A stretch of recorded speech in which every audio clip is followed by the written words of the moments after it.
Hey, it's Jordan here in Cleveland, Ohio on a lovely, rainy, cloudy day. It's a Saturday. Behind us actually is the beginning or the meeting spot of local Democratic Socialists of America members in Cleveland. DSA has really been growing over the last few years across the country. So the Cleveland chapter today is actually canvassing. When you think like the Iowa caucus or other primaries, how volunteers would go door to door trying to elect a candidate or trying to persuade homeowners to vote for Bernie or whomever else, they're actually doing a canvass today for evictions. The eviction moratorium is up at the end of June. Of course, the corporate media is not discussing that. I haven't heard President Biden discussing that, but at the lower level, about 11 million people nationwide are facing evictions. In Cleveland last year, I believe in July, 41% of renters were facing eviction. I don't know what the number is now, but DSA has a list of, homeowners, renters, apartments, homes, what have you, that they're going to go door to door, basically trying to help, telling them their legal rights, trying to provide resources for them in terms of lawyers, tenants' rights groups, so that they're not kicked to the curb and homeless in just basically less than 2 weeks now. So we're actually going to follow them. Some of the canvassers, we're not going to go up to people's homes because, without their permission or anything, but kind of follow what the canvassers are doing, ask them kind of to share details of specific tenants they're talking to, what their situation is, kind of do the dirty work that no media is doing. But really, really important, because the media is kind of manufacturing consent here that, the economy's getting back to normal, right? 4th of July, you could go to your barbecue if you're vaccinated, this and that. Jobs are roaring back, even though the majority of jobs coming back are non-living wage jobs, particularly in the hospitality industry.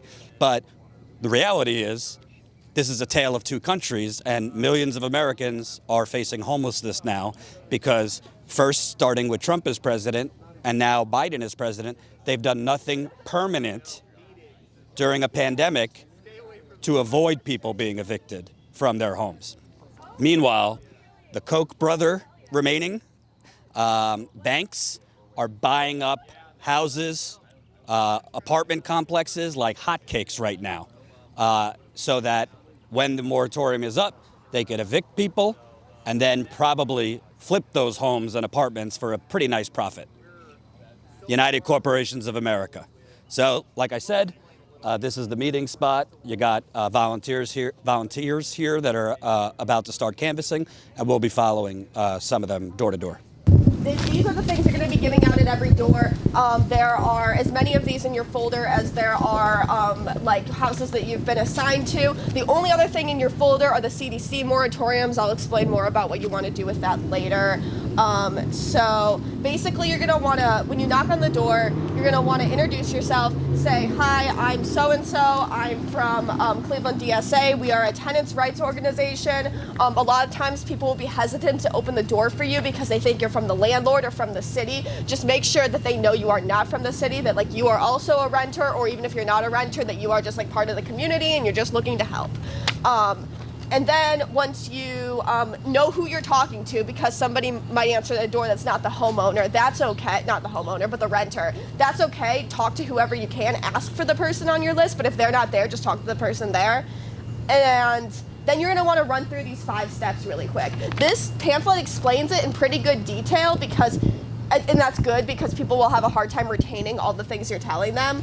And so you're going to want to tell them to apply for legal aid. That's the first step on this list. They can go to freeevictionhelp.org. Oftentimes I will underline the freeevictionhelp.org and the numbers, so they just it's in bold, but I underline it too, just so they pay attention to those. If they do that, they're not going to talk to a person at first. They're going to need to go through an intake process on an online application. Tell them to do that, and that an attorney probably will call them back, and they just need to be patient. Legal aid sometimes has a backlog, and tell them to call again if they don't get another call. Then the thing that they need to do is to fill out the included declaration. Can you grab one of those? So this is the C2C moratorium on evictions. Now it expires at the end of this month, and a lot of people you're talking to are going to have cases in July after it expires. You should still tell them to fill it out anyway and send a copy to their... So basically how this works is there are qualifiers on the form. You might have a form that doesn't look like this too, because there are older versions of the form. It doesn't matter what version of the form you have, they're all valid. Even if it has the expiration date at the top, they are valid till the end of June.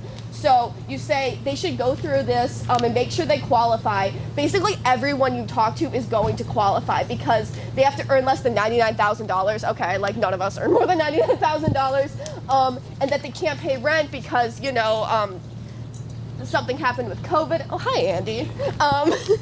Subsistence layoffs and things like that. And that if they were to get evicted, that they would become homeless or have to live in close quarters with other people. Basically, everyone applies for this. So, yeah, just have them fill it out and sign it. They have 2 copies. Give them 2 copies because they need to give one to their landlord and they need to keep one to them for themselves and bring it to court. So they can deliver it to their landlord in any way. They can text a picture of it. They can email it. They can hand deliver it. Hand delivering it is the best, but you know, a lot of people don't know where their landlord's office is if they even have one. So definitely have them do that. But do tell them that it expires at the end of June and that they should just try this. Yeah, if they have a hearing that's in July, which we're probably going to get people that have hearings in July, these are still valid until the end of the month.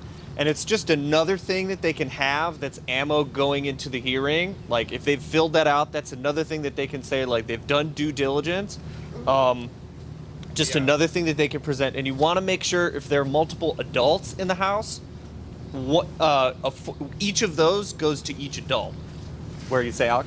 Yeah, so like, as you guys probably remember now, like every month the CDC moratorium expires. The government does not feel that like tenants need any amount of notice about it expiring, so like they're not going to tell us whether they're going to renew it until the very last second or like shortly afterwards. So like, if you have a case that's going to be in July, which you'll like check before you go to the door, then like be sure to let the tenant know. We don't know if the moratorium is still working in July. Yeah. So it's something they should try, but like we, you know, emphasize that like, you know, this isn't a surefire thing. This was the recommendation by Legal Aid, by the way. We did not make this choice. Legal Aid suggested that we continue to hand these out. So, okay. So, and to qualify for the moratorium, they must apply to rental assistance. This is something they should probably do anyway, and something that a lot of people you talk to will have already done. There's neorenthelp.org. That's a 3rd point on the pamphlet. And that is basically like the all-in-one rent assistance program. It screens you basically for every rental assistance program. So if there is any money that they can get for rental assistance, that program will like send it through. And the program is slow too, just like every other fucking thing that we do.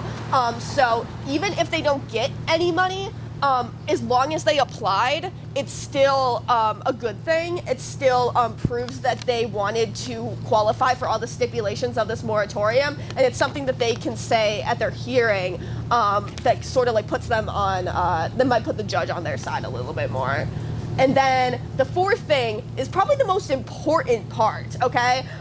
Yeah, point 4 is attend the hearing. If they don't attend the hearing, then there is no way that they're gonna win and they're going to get evicted, especially if their landlord or their landlord's lawyer shows up, which happens like 100% of the time. So the biggest thing you want them to do is just go to the hearing and tell their side of the story. You know their hearings because they're an action builder. The date and the time is an action builder, and you're gonna wanna write that on this little part of the pamphlet. It says your hearing is on, write that there, and then their case number. They need to know what their case number is, and you know their case number too.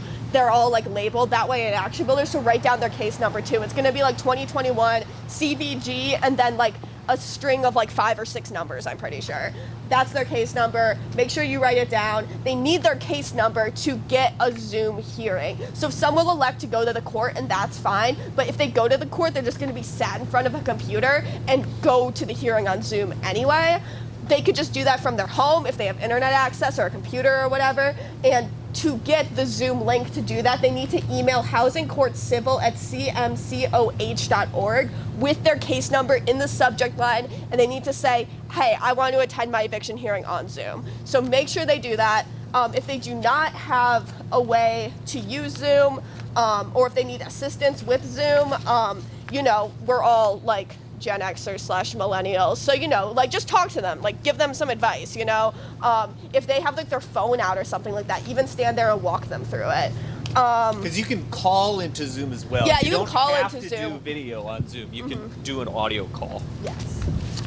So yeah, that's all the steps of this pamphlet. There is Spanish on the other side. If you run into a Spanish-speaking tenant, you can just point that out to them, even if you can't communicate. And even if you do run into a Spanish-speaking tenant, try to get their phone number.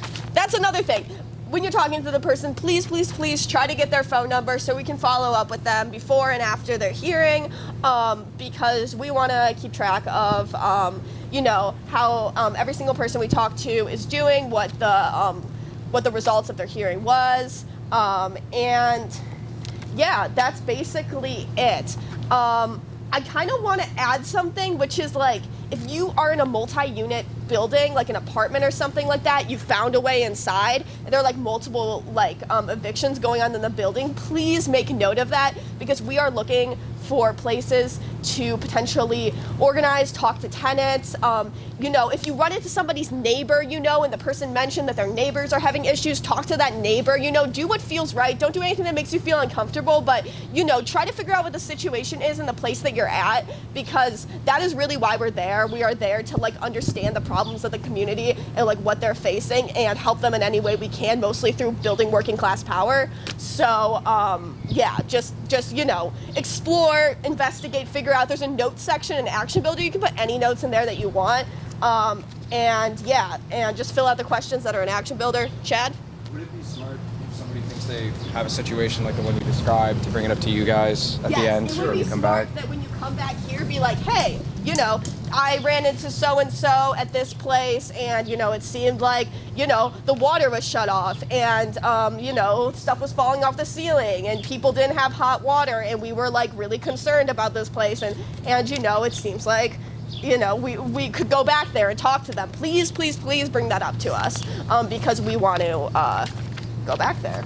You know, you might run into a situation like there was a building over here where I talked to a guy in the building, and our turf ended up being a lot of people within the same building. So if you get a situation like that, one thing that you might try to do also, ask them if they have their neighbors' phone numbers, if they talk to their neighbors.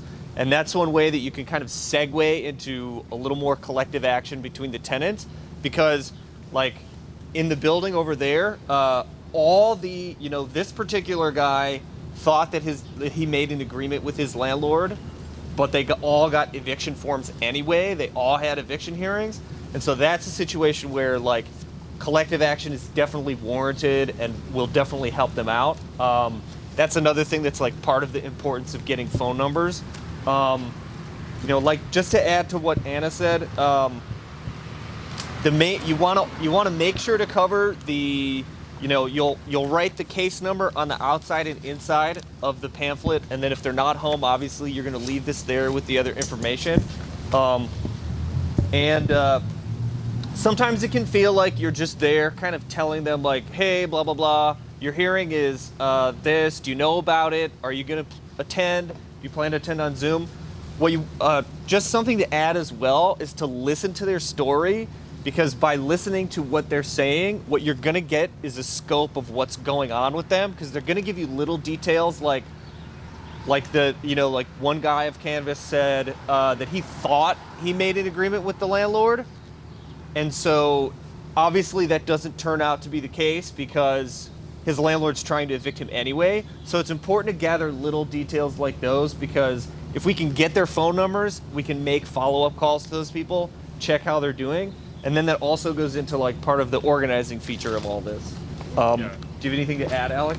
I would just say, like, you know, make sure you get their phone numbers. Remember the July, like, thing. I know this seems like a lot of information, but the majority of it is just in the pamphlet that you can refer to while you're talking to them. We're not trying to, like, come off as, like, super professional, you know, like, none of us are getting paid. We're just tenants trying to, like, help other tenants fight back. So, you know, don't get too stressed about like that. If you get their phone number, then anything you missed, we'll cover with them when we call them. So definitely try to get their phone number. Most people will be willing to give it to you. And yeah, the last thing I would say is just reemphasize what Marty just said. Like, if the tenant starts talking at some point in like your spiel, you know, like listen to what they're saying, you know, like have a conversation with them, you know, like if you don't hit all of your houses because you got to get back here at 4, which try to get back here at 4, or like within like 15 minutes after. But yeah, if you miss cases, we'll pick up the slack and get to them before, like we'll find volunteers to go out during the week. So like, don't leave a conversation early just because you're like in a hurry. You know, like try to like show these tenants that we care about what they have to say and stuff. Yeah, what we're really here for is like we're not an advocacy group. We're organizing. So and like people might ask you like, well, what is the point of this? Why are you out here? And really, like what it comes down to is that most of these people, or some of them, won't know that they have a hearing, or they like they might think that it's pointless. So it's really important to like just emphasize that by attending the hearing at all, and with all the other ammo that we're giving you, they've got the moratorium, they've got legal aid, and Alec pointed this out yesterday. The best way to contact legal aid is through the website, not the phone number. So go to the website, and they are helpful, right? Yeah. Also, Cheryl had a question. Yeah, I have a little Sure. question. So the object of us today is to go out, educate the tenants who may be having problems with their landlords, not fill out the forms with them, not sit and make sure, because we're not advocates. I just question because maybe someone can't read very well. Maybe someone doesn't have the internet. You can totally do that. Yeah. You can fill out the form with somebody. You can stay there as long as you want and help them feel as comfortable as they can with attending their hearing, and then also try to get information about the other housing issues that they're experiencing and what they think that they could do about those issues. That's the main thing. Does anyone else have any? I would say some normal rules of canvassing sort of apply. Just, you know, use your best judgment. Like if someone invites you inside the house, that's something that I normally wouldn't do. If it's an older person and maybe you notice that they're older and their hearing date is really soon, definitely a situation where you want to ask them like, hey, like how comfortable are you with technology? Do you have a smartphone that can do this? Do you have a computer that can do this? Do you have stable internet? Because of course, like, you know, like I've canvassed, and there was a lady that I canvassed who didn't have a car. She wasn't going to leave her house because if she left, then the person might like get the locks changed. And so it was really important for her to attend the hearing just via audio. And so that's a situation where I think if you want to help them like install Zoom on their phone, or like get to a point where wherever you're comfortable handing them off to themselves, I mean, that's fine. Yeah, no, and again, like we go over this stuff with them another time when we do the follow-up calls. So like, you know, there's going to be a lot of information for them, and they're not going to retain all of it this first time. But let's get these Yeah, let's out get of this the wrapped way. up go. because Here, it's we raining go. as hell. If you want, Yeah, let's just like, so you can also come under the So tree if we want. if you're gonna be like the like experienced person, can you guys like gather over here? And if you're like brand new to stuff, over here. We've done this more than twice over there. So, in the wealthiest country on earth, you have normal working class people having to come out in the rain to do the job that the government should be doing. That's what's going on here. A group like Democratic Socialists of America is having to come out in the rain, go door to door to try and help the most vulnerable people that are about to be homeless, know their rights, connect them with legal resources, inform them on the moratorium.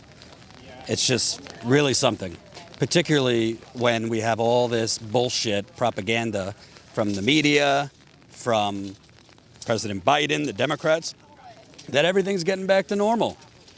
Back to brunch. Everything's getting back to normal, right? Well, does this seem normal to you?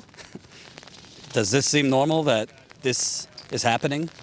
That across the country, over 11 million, it's being reported. I think it's more than that, are facing eviction. And because cases have gone down, because more people have been vaccinated, because jobs have come back, despite most of those jobs being the same old non-living wage jobs before the pandemic, essentially we're throwing millions of people to the wolves, when in reality there should have never been a moratorium. The government should have just directly paid landlords and the rent should have been forgiven. But despite an unprecedented pandemic, we all know capitalism never forgives anything, much less rent. So now they're putting up a tent because obviously it's raining. And yeah, that's what's going on.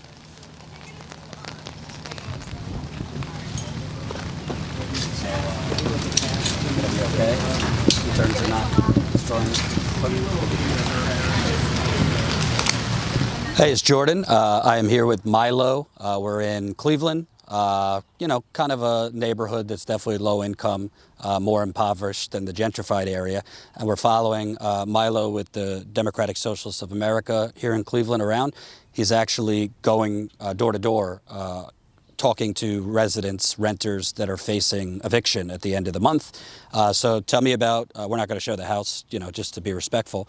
Tell me about the first door you knocked on. What was the situation, and was the tenant responsive? Yeah, so I spoke to a woman, her son and daughter-in-law live there with her. They're the ones who are actually listed on the lease, so they're the ones listed on the eviction. She wasn't listed. Her son's a barber, lost income because of COVID, obviously. And the daughter-in-law also lost her job, so they've been struggling to make their payments.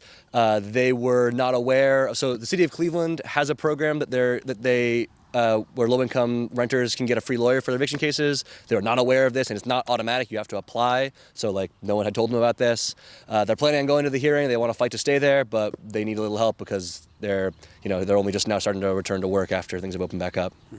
And were they even aware that there was federal rent relief that was going to cities that they could have access to? No, they were not. That was also in the information that I gave her. She was not aware of that. They're planning on applying for it.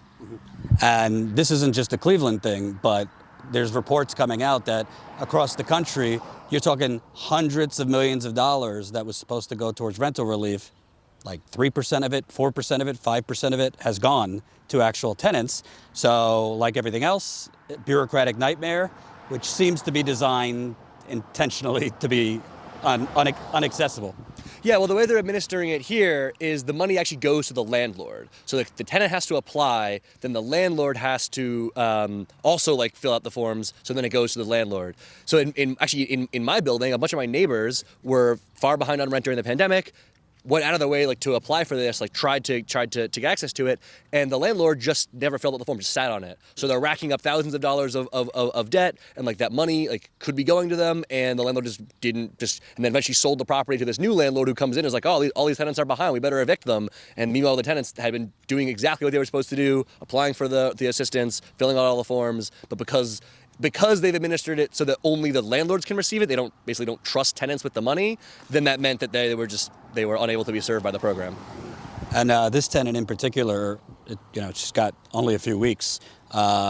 Nervous, angry. What's her kind of mood about it? So I didn't get a great sense of with her, to be honest, but she seemed sort of that they're planning on going to the hearing. They want to fight, but sort of unclear of what can be done. Great, thanks. Hey, back with Milo, who just knocked on his second door of the day. What was this tenant's situation? Yeah, I spoke to a man named Brandon. He had, again, lost money because of the pandemic. He had actually been able to get a new job, though. He said he just paid his landlord $3,000, and so he should be taking care of it. In Ohio, though, we don't have what's called pay to stay, which is that if you are late on your rent and then you pay the landlord all that money, in some states that means you can't be evicted. In Ohio, he can still be evicted. So I told him, and he was already planning on doing this, so I told him, make sure he calls the court, confirms that the landlord dropped the eviction, and if that doesn't happen, he's got to make sure he goes to his hearing and tells the court, look, I was told I was okay, he lied, he's still doing this. Because that is a classic landlord dirty trick to take the money and then still evict the tenant.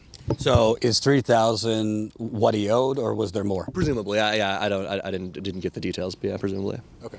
Because it seems to me this whole moratorium, maybe intentionally they didn't consider, if the pandemic is now over, who really has 10 to 20,000 just sitting under their pillow to pay back landlords? But even in a case where this guy got a new job, he could pay a significant amount all at once and still face eviction. Yeah, and I think the intended idea was that the rental assistance money was meant to cover that. But when most tenants aren't aware of it, it takes weeks, months to disperse. The landlords don't even have to accept it. That obviously doesn't cover all cases. And I also want to say, and I know this for a fact in the case of Flint, you know, a lot of people think, oh, well, the government earmarked X amount of money to something. Well, go ask the people of Flint if the 160 billion, I think it was, if that money went towards water relief. Seriously, go ask them, because not a lot of money went to them that was earmarked from the Obama Congress towards the water crisis. A lot of it got redirected to donors, nonprofits, real estate developers, the whole nine. And I think a lot of people might, you know, that are more comfortable not facing eviction might think, well, there's all this money that the federal government went, but a lot of people, there's no education here. There was not any communications on the city level that these programs existed. And now they're kind of at the end of their rope screwed. Yeah, they're also just very hard to access. Like basically all of these, this is both for the right to counsel and for the rental assistance. Basically the way to access it, you have to call a phone number, leave a message, someone will call you back at some point. So you have to have your phone on at all times. You might work a job. You might many people's, like, their phone numbers change a lot because they're sort of phone insecure, right? Or like their phone gets shut off.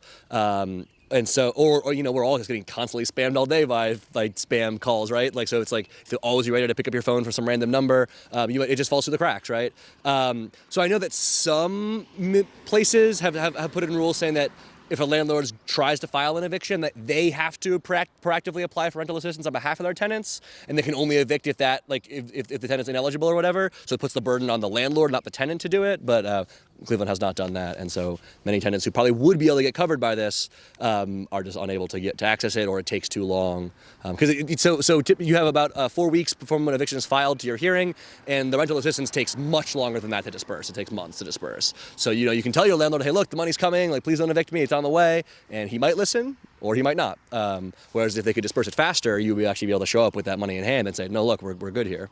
And is a situation like this, where Ohio doesn't have these protections, he potentially could have just given $3,000 that he's not going to get back? Yeah, his landlord would be 100% within his rights to take that money and still just evict him anyway. United Corporations of America, how's that? Onward. So Joseph's got a bit of an interesting story. He was living here for a long time in a rent-to-own, tried to buy the property as they agreed on. The owner said he actually wanted more money, sold it to a big mortgage company who's now trying to evict. That seems to be happening all across the country, where landlords are selling to banks, mortgage companies, real estate developers, and then trying to evict folks like you. Right. Well, he had already took my money for buying it. I paid up to $15,800, $14,800. I owed him $1,400, and he went up on the rent when he found out how much the house was worth. When I wouldn't give him more money, he tried to evict me. He couldn't evict me because I had a rental agreement. A rent-to-own agreement, which he didn't file. So now I got to fight it with eviction court, which I don't have a leg to stand on, and the loan company wants me out in 2 months. If you don't mind me asking, how much are you behind on rent? I haven't paid rent in 2 years, but as of $1,400, I would have been paid $16,000. That's what he was selling it to me for. And my lawyer told me not to give him no more money because he went up on the price. Sounds like he was trying to scam you. He was. Then he turned around and sold it. So, can you kind of talk to me about what your situation? You said you hadn't been able to pay for a few years. Were you working? I'm disability. I'm on disability. What did you used to do? Landscaping and used to work in a foundry. And are you were you aware of any programs during the pandemic? I wasn't trying to get any program. I thought my lawyer said he could win this case, but he got sick, and now his nephew say he doesn't fight these cases. So I don't have anybody to fight it. I can't keep putting money into this and not going to be able to win. That's a lot of money that you put in, thinking you were going to buy the house that you're not going to get back. Right, because like I was telling him, this place was gutted. I mean, I had to do the floors, lay all the floors, $3,500 for the sewer work. 2 trees fell in the back. The furnace fell. All that came out of my pocket. Water, sewer, landlord didn't pay anything. I paid it all. So now he wants me out and I don't get a penny. And you were paying that with already strapped funds because all you really had was disability. Right. I was using my savings. And what would you do? What would your family do if you get evicted? I don't depend on nobody. I've already talked to a storage company over here on Miles. I'm gonna put everything in storage and just go for broke. I can't afford to put down on another house. Would you go stay with family? No, I don't depend on family. So I'm old enough to take care of myself. I'll go back being homeless. I was about to ask, it sounds like you'd be forced to be on the streets. Yes. And you've been homeless before? Yes, I have. For 3 years, I know what it's like. Because right now the federal government is allowing this eviction moratorium to end at the end of the month, where... I can't do anything if the guy that I'm trying to sue doesn't own it anymore. He gave it to a loan company. He sold it to a loan company. So the person I was suing doesn't even have it anymore. So now I got to go up against this loan company. What do you expect? You think the judge would be a little more favorable to them? I don't know. That's what my lawyer told me, to show him the thing where he had the agreement for $16,000. Maybe he'll be a little more sympathetic, but only thing he can do is probably try to give me some of my money back, and I doubt that. I don't look for that. What does it say to you that, you know, the media, the president is saying everything's getting back to normal, but you have all these millions of people are facing eviction in the wealthiest country on earth? People just greedy. That's what I get from my landlord. He was greedy, period. He was getting his rent and he was getting it on time. He didn't have to do any repairs around here. He had no responsibility but to collect money every month, period. And then he changed his mind and went up on my price. People just greedy. I don't care. So we just spoke with Joseph. Joseph was talking to Milo here. And what really stands out, his story is basically about his landlord trying to get more money from him, kind of under this manipulation that if you pay me more money, you could own the house, move from rent to own. But then the landlord sells to a mortgage company who now is trying to evict him.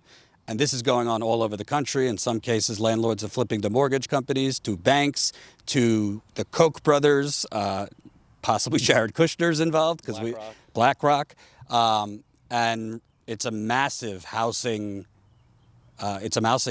Massive housing catastrophe because already Americans can't afford homes, and now all of these companies that properties are being flipped to are only jacking up the prices, making it impossible really for folks like him to own a home.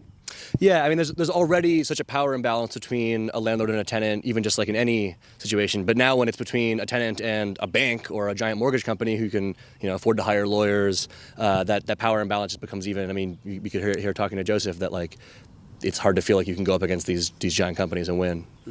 And his situation was unique because he's on disability, so he basically had to redo massive parts of the home at expense, and all he had was disability and savings.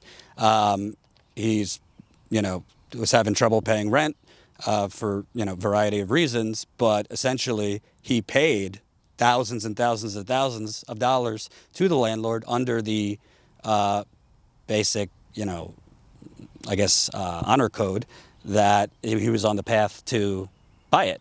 So now he's out of however much money.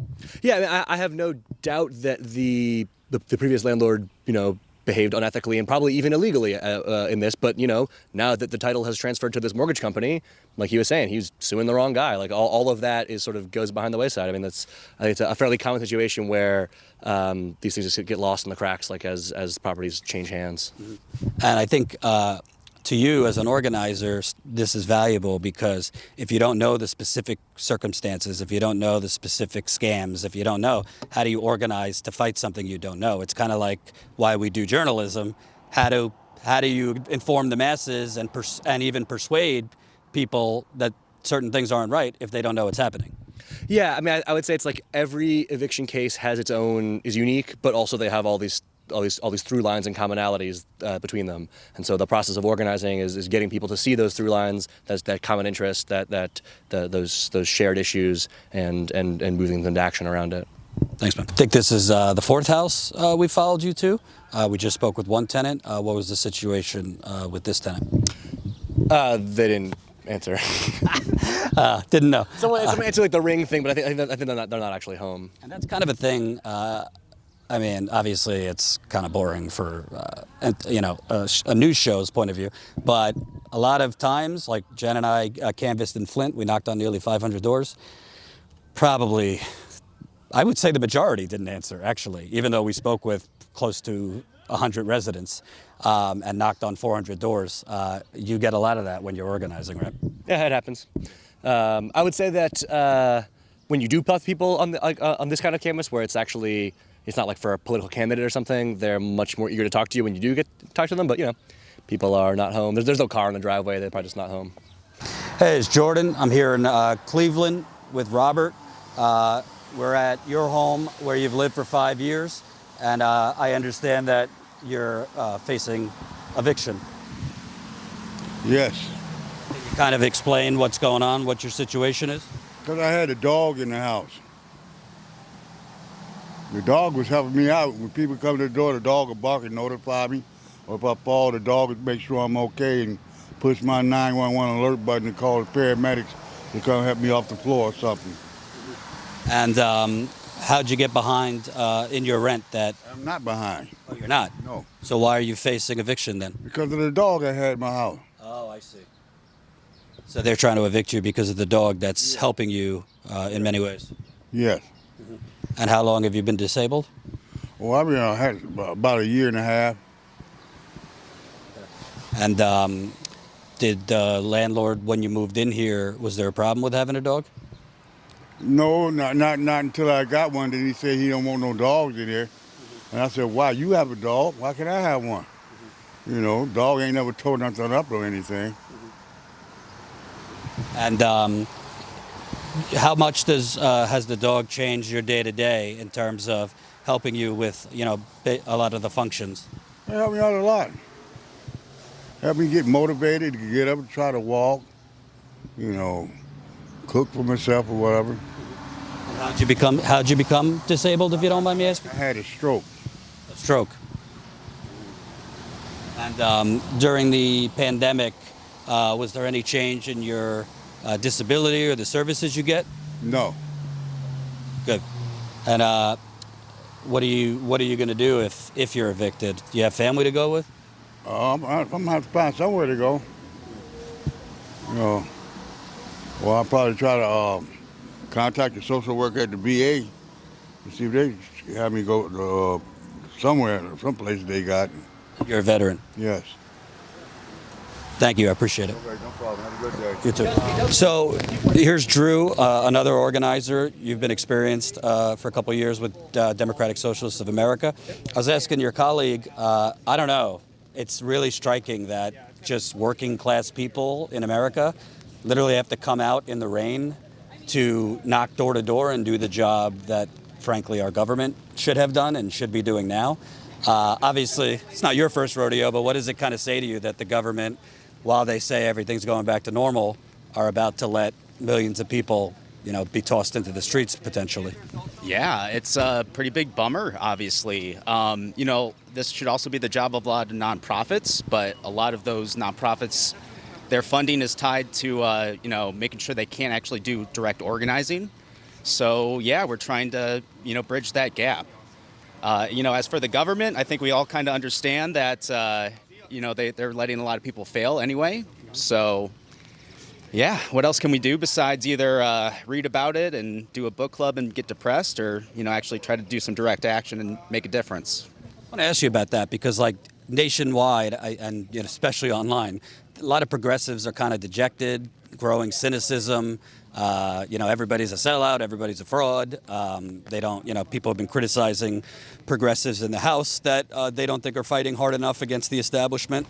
So a lot of people are starting to say, well, we can't just focus on electoral politics. That's one part, but we have to get off Twitter and organize.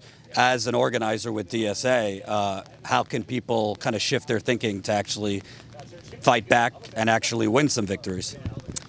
So, again, yeah, exactly. Getting off Twitter, getting off social media and trying to do direct organizing, making relationships with actual people that are, experiencing the most, I guess, they're in the most vulnerable spots because of capitalism and because of the indifference of our government. There's really no good answer besides actually trying to get your feet wet, learning the skills of organizing and talking to folks and finding out what's the most important issue to them. Your colleague was telling me something that I've never heard, that in the Cleveland government, they don't allow public comment at city council meetings and things like that. So it's basically like, here's our agenda to screw you. And, you could listen but not talk. How the hell does that work, that a government that is supposed to be, representative doesn't allow public comment? Yeah, that's a big issue that we're fired up around as well. So there is a big push to try and make sure public comment is allowed again.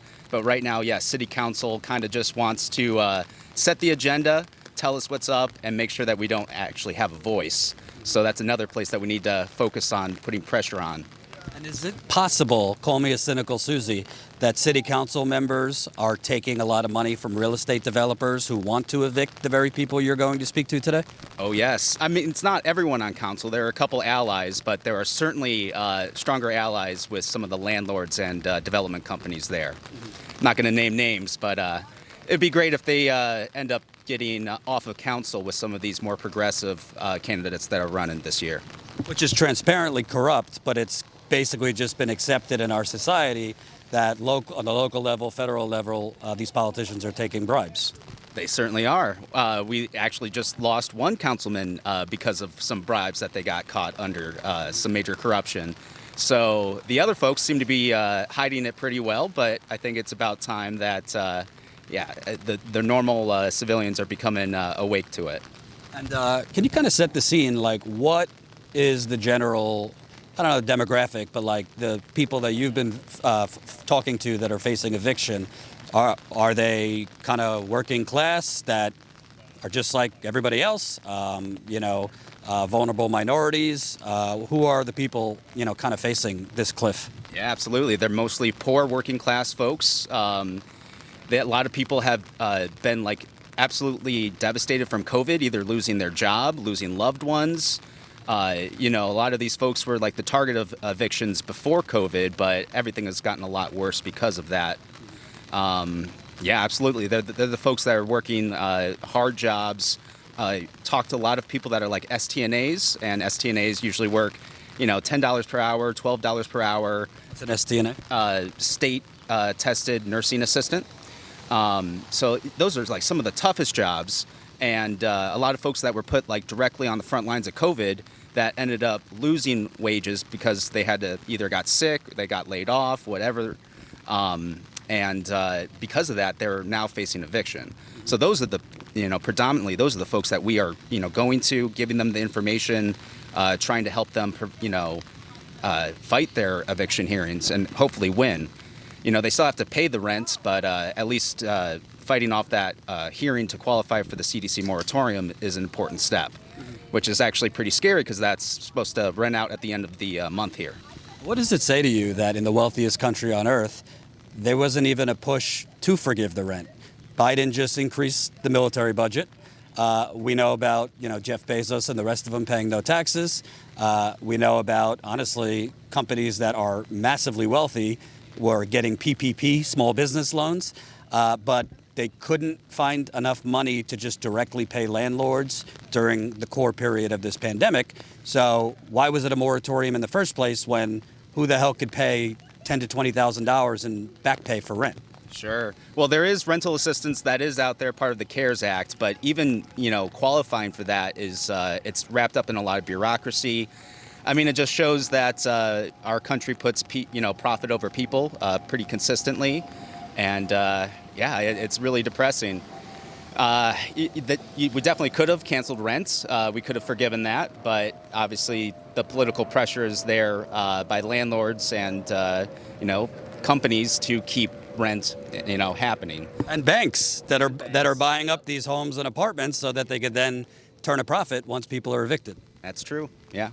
And lastly, I think it's important, CNN, MSNBC, the rest of the corporate folks, they had their Super Bowl this week, Biden, Russia, that's all they were covering. Now they're doing woke signaling around Juneteenth, which I think is great that they're making it a holiday, but they're kind of making it like this means, everyday progress. I don't know. I don't see local media covering these kind of things that much. I certainly don't see national media covering it that much. What is the role of the media here in terms of allowing this to happen? Well, yeah, the media needs to be highlighting the actual work that's happening on the ground level. Obviously, you're right, they're on a national level more engaged with what's going on with Russia. But, these are where the real stories are happening, I think. Regular folks that are trying to take power back, redistribute the power from, the elites to every, day working class folks. Hey, it's Jordan in rainy Cleveland. I'm here with Anna, who's one of the organizers with Democratic Socialists of America. They're about to do a canvass going door to door to try and help tenants that are about to face eviction in the wealthiest country on earth, know their rights, help them with resources. Kind of wanted to ask you, just bigger picture, the media, the Democrats are pushing this, everything's going back to normal now. Oh, thank you. That everything's going back to normal now, 4th of July barbecue, jobs are coming back, even though they're non-living wage jobs. It doesn't seem normal to me that normal working class people are doing what the government should be doing. What do you think? It's not normal at all, actually. I am very happy that we are doing this because it is helping mobilize our members into becoming organizers. It's helping get experience talking to people, talking to strangers in the community, something that Americans aren't usually comfortable with, But it is a big shame that we are the ones that have to do this. We started this as just, led advocates, and we saw that a massive rise in eviction was going to happen because of COVID, and so we had to learn everything about the eviction system, about the court system in Cleveland, all by ourselves. If there were social workers or caseworkers that were out doing this, that might be better, but I think it's a little bit better that we're doing it because we can actually talk to people, build relationships with them, and tell them how they can build solidarity with their neighbors and hopefully form tenants unions across the city and start standing up for their own rights as a collective. Let me ask you, set the scene about Cleveland. We've been all over the country. Cleveland's another city that's been pretty significantly gentrified. It's Democrat run, but there seems to be corruption problems. Can you kind of talk about beyond the evictions, what is this city going through before the pandemic and during the pandemic?